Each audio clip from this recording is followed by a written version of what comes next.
Welcome to another edition of How to Fix It Yourself with Dave and Dave. So we pulled the hub off of here and we saw all the burned on grease that was being slung off the backside of the axle here and was messing up the brake shoes here, and therefore also the brake drum. Now you'll notice there's an awful lot of material here, so at one level you can say we really don't need to replace the brake shoes. We just need to make sure that we've got everything cleaned off real well. My experience has been that once you get grease burned into these shoe pads, you've pretty well lost all grip and braking capability off of those. So it's the right thing to do to go ahead and do a complete brake job now that we've got the axle fixed.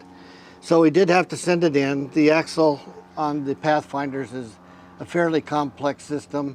It takes a lot of parts and shims, and so it was a good idea to take it in and have it done professionally by a shop. We happened to find a shop that's what they specialize in, is doing differentials, axles, transfer cases, and things like that. So now that we've got it all back, we're going to go ahead and do the brake job.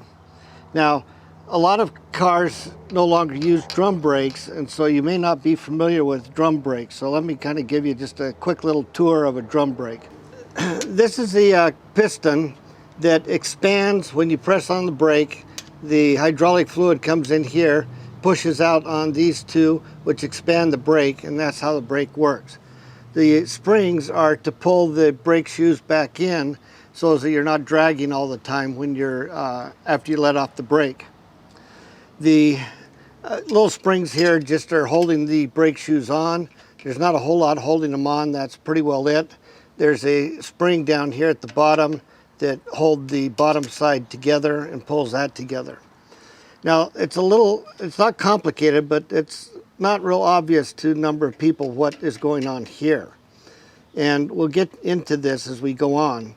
But what this is the automatic adjust that they put on shoe brakes so that they will, as the pads wear down, they will automatically adjust out a little bit at a time so that you're always close to being able to be next to the braking surface on the inside of the hub. And so what that does is make it so when you push on the brakes, you're not having to do a lot of travel to get these to engage. And it's a little bit tricky to make sure that you get that spacing just right. So what they have here is this is an automatic adjust. So you've got a little knurled nut here that has some steps in it, and you have this bar right down here. And so what happens is every time you back up and you put on the brakes, it twists the brakes in this way, and that pushes this bar up, and it pushes this ratchet piece one notch at a time. And if there isn't enough room for it to turn, then it just stays where it's at. Once they wear down a little bit, then it will turn a little bit more. And so this is what is known as the automatic adjust. So really old cars don't have that, and you'd have to manually get in through the backside and readjust this manually, but now they do it this way when you do have shoe brakes. So one of these springs, this one here, just holds the top part of the shoes together and puts the tension there. This one is the one that does the return and holds the tension on the adjust bar here, so it'll turn this nut. So one of the things you need to do is you can just start ripping it all apart because it really doesn't matter. But at one point you need to go ahead and turn this back in so that you don't have this space in here, and then it'll take a few backups to get it to go ahead and adjust and get the brakes so they're feeling just exactly right. Now I don't see any leakage around the pistons here, so we're not going to rebuild the pistons, and rarely does that need to actually be done, but they do have kits that you can go in and put in new seals in the pistons here. So that's pretty well it. So what we're going to do is we're going to go ahead and remove the springs up here, take these attachment clips off, and then everything will fall apart. Then we'll take and turn this adjustment back all the way in.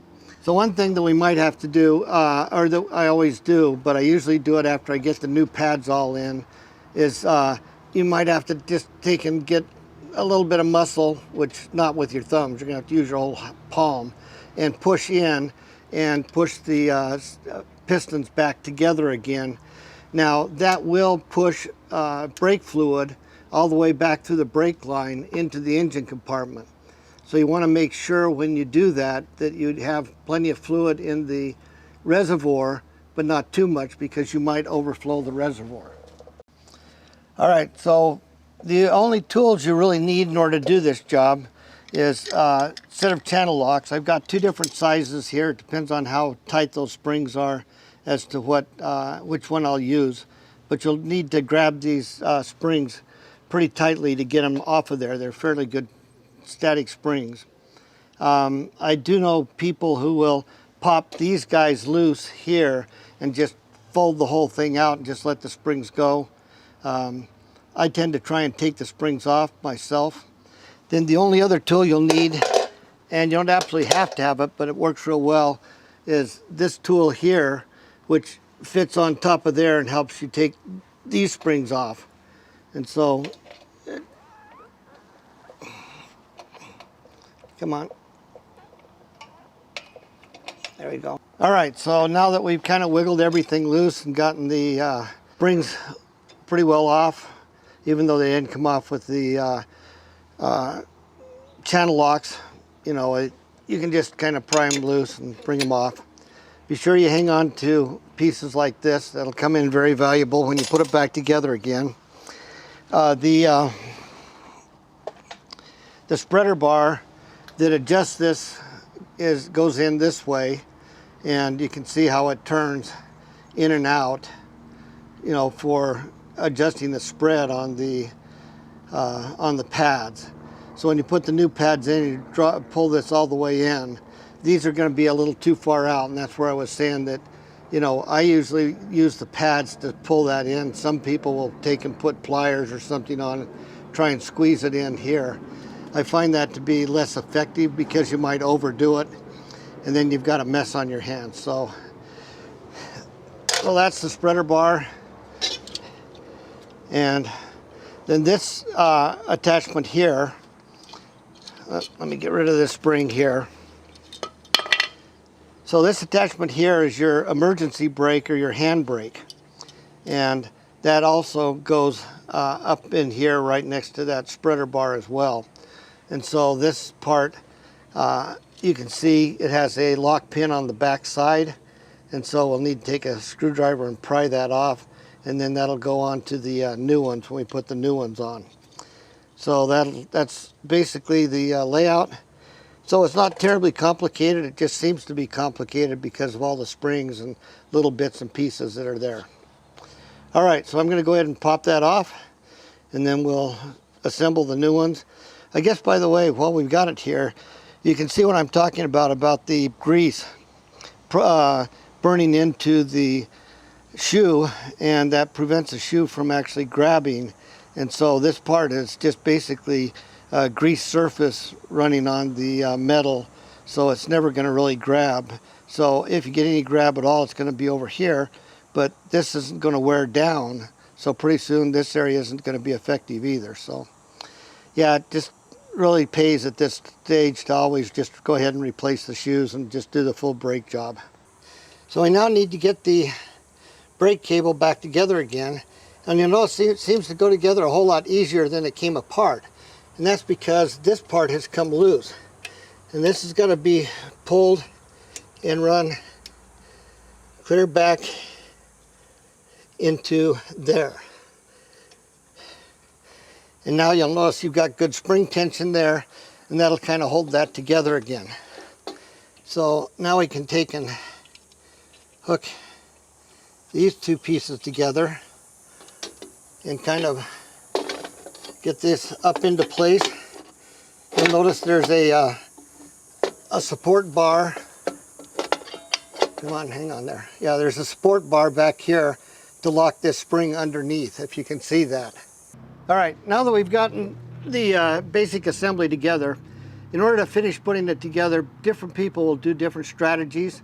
Sometimes they'll take and wrap a band around these to hold them all together. You don't need to do that. If you just kind of gently pull things together, you can make it work without doing that, but it's up to you. Sometimes just putting a band around here to kind of pull everything together makes things a little easier. The next thing we're going to do is put in our spreader bar that adjusts the brake. So it has a gear wheel here that will automatically adjust every time you back up to keep the tension close to the brake drum. Now you don't need to do this. There's plenty of tension in there as it is, but sometimes it's not bad to put just a drop of high temperature silicone grease or maybe some transmission grease on here. It just makes it roll just a little bit easier. Now you'll notice that there's some white stuff on this particular one. The reason for that is a year ago in the winter time, so it was a year and a half ago, we were up in Utah, and that's what salt does off the roads. And so a lot of this white stuff that you see here, and you can see the stuff here and there, that's, you know, from salt. And so it'll eventually eat through things. But at this point, there's not enough on here to worry about. So we've got this so it'll spin nice. And if you really want to be diligent, you can screw this out and put a little on the threads. But again, like I say, there's so much tension on the braking system that you don't need to do that. But I'll just do it anyway, just to show you how it can be done, just to make things slide and work just a little tiny bit easier. Of course, on disc brakes, you use a lot of grease in certain spots to keep the vibration and the down so that it doesn't squeal as much. Now you'll notice that you have on this, it goes in this way. So on this particular part, you've got two slots. So the big slot goes back here, and it attaches the adjustment arm for the emergency brake and the pad. This one is for the adjuster arm here. So all you need to do is just go ahead and slide that in place. Make sure you get the adjuster. Let me get my arm out of the way. So you make sure you get your adjuster arm into that slot there, and then you can go ahead and work on getting this in place. I've gone ahead and let the pads kind of push out a little bit, but there you can see how that goes together. So the only thing we have left to do is to put the two springs in. So this spring here holds the shoes together, and they go into a divot there, and it goes in this direction. So you have the small spring there to the back and the large spring there to the front. They pretty tough springs, so it can take a little effort to get them put in place.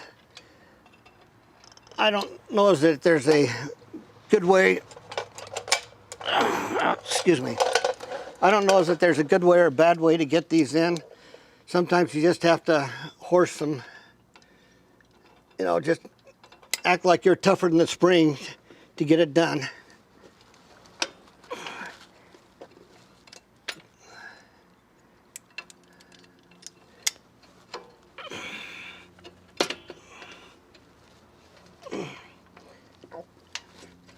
Almost got it. There we go.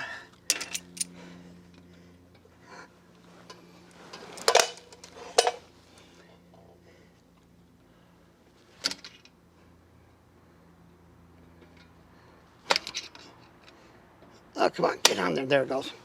All right. So now you'll notice that the shoes have been brought together. They're seated in the cylinder, and so they're all set up there. You've got your brake adjust here that's in the proper slot. So we've got the one last brake to put in. Now on the one side, this isn't a hook. This just goes in and catches on the right up there. There's another little hole up there, and then you're going to go back and hit this slot back here in the back.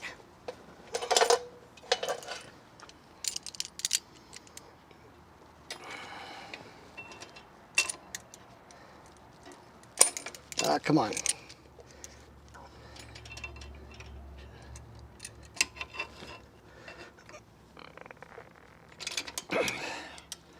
All right, so there's the finished brake job.